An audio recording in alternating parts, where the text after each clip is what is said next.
Birinci Kültəpə yaşayış yeri. Birinci Kültəpə yaşayış yeri Azərbaycanın ən mühüm arxeoloji abidələrindən biridir.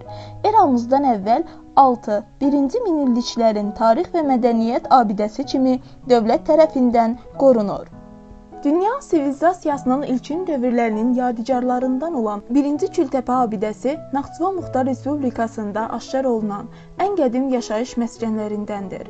Belə ki, son dövrlərdə aparılan araşdırmalar nəticəsində Kültəpə neolit dövrünün sonunda, eramızdan əvvəl 7-ci minilliyin sonundan başlayaraq yaşayışın olduğuna dair təşkil edilməz faktlar aşkarlanır. Kültəpə abidəsi Babeş rayonu ərazisində Naxçıvan çayının sol sahilindəki eyni adlı kənddə 1,5 hektara yaxın bir ərazini əhatə etməkdə, 22,2 metr qalınlığında mədəni təbəqəsi olan yüksək bir təpədə yerləşir. 1951-ci ildə Azərbaycan Elmlər Akademiyası Tarix İnstitutunun arxeoloji ekspedisiyası Osman Həbibullayevin rəhbərliyi ilə Birinci Kültəpə sistemli tədqiqat işlərinə başlanılıb.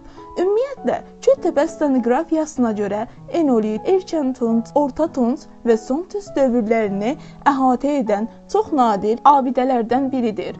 Neolit təbəqəsində aparılan tədqiqatlar zamanı 5 tikinti qatı aşkar olunmuşdur. 3-cü tikinti qatında aşkar olunan evlər dördkünc formalıdır. Enolit dövründə tikintilər əsasən dairəvi formada, çay daşları və möhrə ilə inşa edilmişdir. Kültəpənin Enolit dövrünün gilqablarının əksəriyyəti enli ağızlı və yastı oturacaqlıdır. Birinci Kültəpənin ikinci təbəqəsi ilk Tunc dövrünə aiddir. Bu təbəqənin qalınlığı 9,5 metr olub. Abidənin üzərində 3,5, 4, 5, 12, 3, 13 metr dərinlikdə yerləşir. Bu təbəqədən Küraras mədəniyyətinə aid müxtəlif maddi mədəniyyət nümunələri aşkar edilmişdir. Küraras mədəniyyəti üçün xarakterik olan tapıntıların əksəriyyəti gil məmulatından ibarətdir. İkinci Kültəpənin üçüncü təbəqəsi isə Orta Tunc dövrünə aiddir.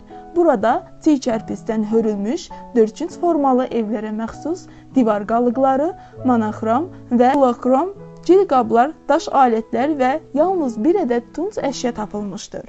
Bu əşyalar Naxçıvan Dövlət Tarix Muzeyində qorunub eksponat kimi saxlanılır. Arxeoloji qazıntıların ətrafında isə kəndə aid qədim məscid fəaliyyət göstərir.